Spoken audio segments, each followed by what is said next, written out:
రుద్రని రాజు, కావ్య వాళ్ళ పెళ్లి ఫోటో తీసుకొని రాజు ఉన్న ఫోటో అయితే కట్ చేసి కావ్య మాత్రమే ఉండేలా ఫోటో అయితే చే పక్కన పెడుతూ ఉంటుంది. ఇక ఆ ఫోటోనైతే బెడ్‌షీట్ దగ్గర పెట్టి కనిపించేటట్టు, బెడ్ మీద కనిపించేటట్టు పెడుతూ ఉంటుంది. ఇక అలా పెట్టిన తర్వాత రుద్రాని తన గది నుండి కిందకి వెళ్తూ ఉంటుంది.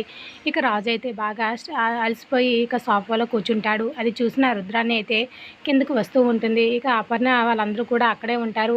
ఇక రాజు, నువ్వు ఇంత అలసిపోయావని నిన్ను అర్థం చేసుకున్నాను కాబట్టి నా గదిలో ఫుల్ ఏసీ పెట్టి నీకు రెడీ చేసి నీట్‌గా చేసి పెట్టాను.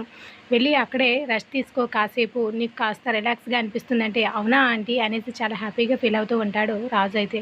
అవును, నీకోసమే పెట్టాను, వెళ్ళి 5 మినిట్స్ రెస్ట్ తీసుకో, నీకు రిలాక్స్‌గా అనిపిస్తుంది అని చెప్పేసరికి, సరే అయితే నేను వెళ్తాను అనేసి ఇక రుద్రాని గదిలోనికి వెళ్తూ ఉంటే రుద్రాని అయితే రాజుని ఫాలో చేస్తూ ఉంటుంది. బెడ్ మీద ఉన్న కావ్య ఫోటో తీసి చూస్తూ ఉంటాడు రాజు అయితే. అది చూడగానే ఒక్కసారిగా రాజు మొహంలో కోపం, చిరాకు కూడా వస్తూ ఉంటుంది. ఇక ఆ ఫోటో చూస్తూ ఉండడం చూసి రుద్రాని అయితే హ్యాపీగా ఫీల్ అవుతూ ఉంటుంది. ఇక రాజు తర్వాత ఎలా రియాక్ట్ అవుతాడా అనేసి వెనక నుంచి చూస్తూ గమనిస్తూ ఉంటుంది రాజునైతే. ఇక రాజు నిజంగానే కావ్యకి పెళ్ళయిందని తెలిసిన తర్వాత ఈసారి రియాక్షన్ ఎలా ఉంటుంది వచ్చే ఎపిసోడ్ మిస్ కాకుండా ఎదురు episode like the video. Thanks for listening.